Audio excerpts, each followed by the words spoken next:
Sure. Yeah, it is a great locker room in there right now. Um, we knew this was going to be a battle. I mean, in the MAC, I mean, it truly is every single week. We knew Ball State was going to come in, desperate, being 0-1, and we're 0-1, and if I'm sure we all have the same goal, and knew it was going to be a 4-quarter battle. Knew we had to take the ball away and not give it away, and play great on special teams.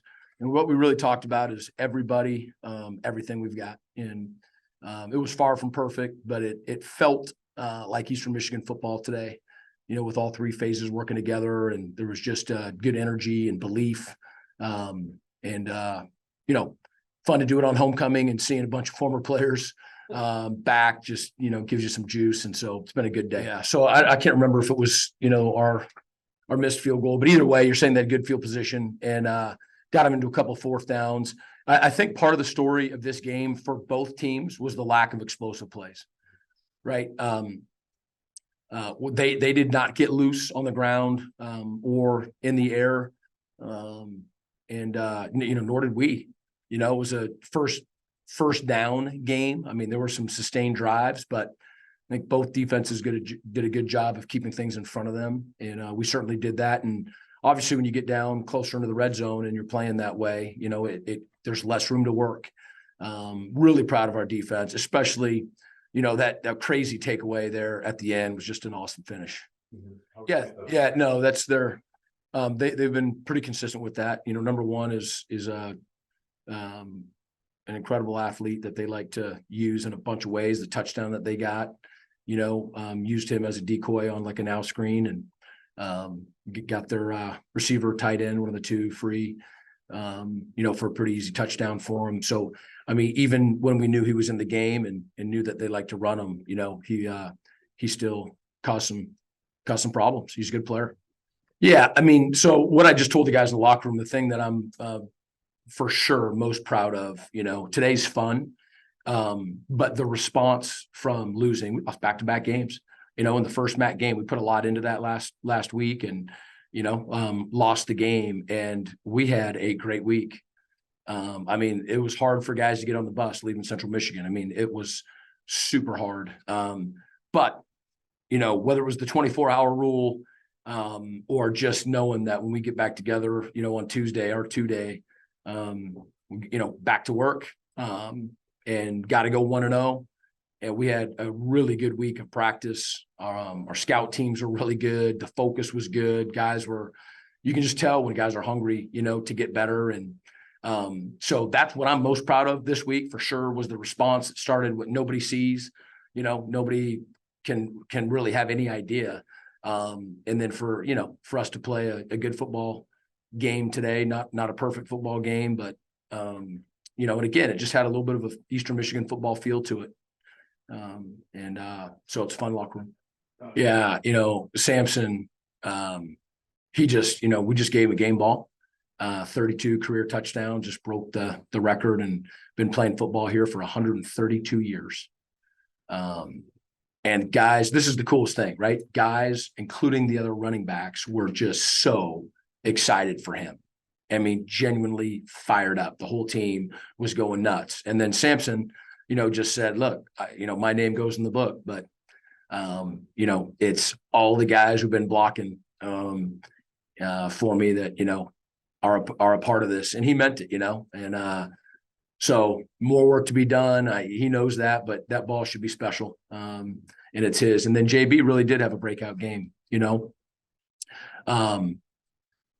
we had a pretty good crew of receivers that took the vast majority of the reps last year.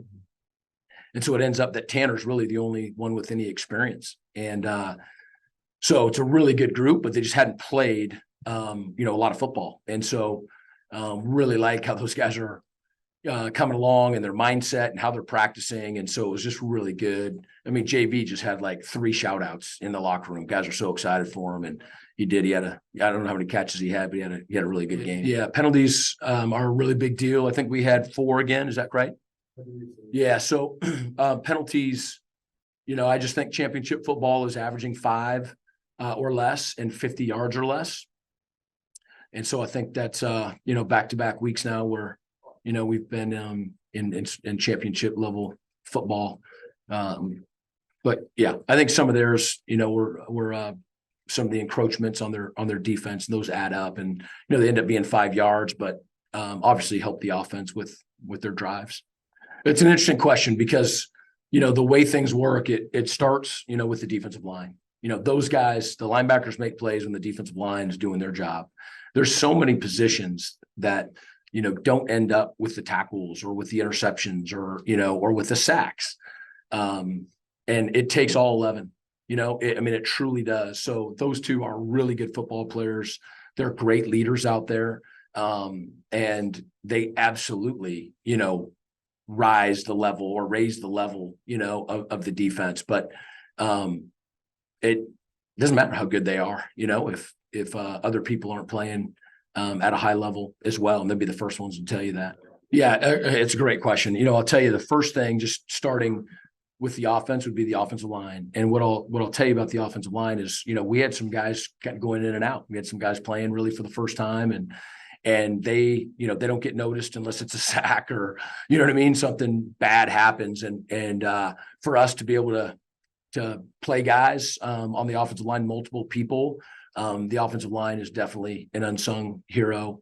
And then, man, defensively, I'll tell you this, Adrian Gonzalez wore number 0 today.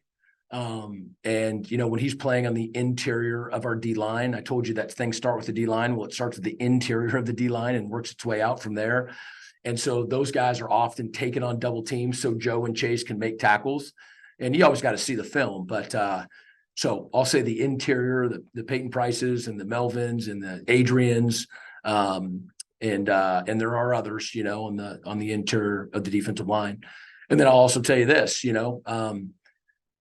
in the special teams game, with that win, we were doing some squib kicks. And so you got Ryan Kingston out there and you got Kenyon out there and then guys covering. And so, they don't announce the starting lineup for the kickoff team. But those guys were kickoff return. But I'd say, we used three kickers today. One punter, but 3 different kickers. And so I'll give it to those guys as well. Yep. No question. Bray White, Eastern Echo. Hey. So you talked a little bit about the energy that was in the locker room. I saw after our last incomplete pass that you got the interception, the energy on the field. Do you think after coming off that loss last week, how they got their energy back up? Do you think it's a little bit due to homecoming and being back in their home stadium? But I see the energy on the field, just all the players, really getting into it and just really cheering each other on. And where do you think that is coming from, especially after a loss? Right. Well, I think some of it has to do with the loss. These guys work so hard year round and for years. And, when there's snow outside and no one's thinking about football in January and February. And so, the whole response, like we talked about from last week, is part of that. Homecoming is certainly a part of that. And then too, just, this was a game that, was a 7-point game. And, we had to play and had to finish. And so, was not something that was in the bag. And just, that last, we were taking a knee for the last plays, but that last defensive play, for an interior, I didn't mention TG when I mentioned the interior defensive lineman. So he is the sung hero though, because he got an interception. Guys are excited for each other, man. We have a bunch of unselfish guys. And so I think there's a lot of energy from that too. Good question. Thanks, Coach. We'll get you out of here. All right. Yeah, man. Thanks, everybody, for coming. It feels good. It wasn't like something that I've been thinking about a lot, but the whole staff, a lot of the players, they were rooting me on. They kept reminding me about what was on the line, the record, and it feels good to finally get it. Were you at all anxious to finally get there? I know you said you were not trying to have the stat in front of mind. You're trying to put the football, first, but knowing that the number was there and waiting for you, did you get a little bit anxious and all those stops that you had leading up to that final touchdown? Yeah, I'll say I definitely was. I knew when I was that close to the end zone and my name was called for that play, I was like, I have to get in. It's a record book touchdown. If I don't get in, it's going to be kind of embarrassing. So I made sure I gave it everything I got on that play to get it. Yeah, I mean, last week was tough because we knew where we felt that we should have won that game. And the mindset is we got to win. I mean, by any means necessary. Last week was tough, but we got to move forward. We got the rest of the season to look forward to. And we can't dwell on the past, and we just keep moving forward, win the next game, and just kind of keep stacking each week.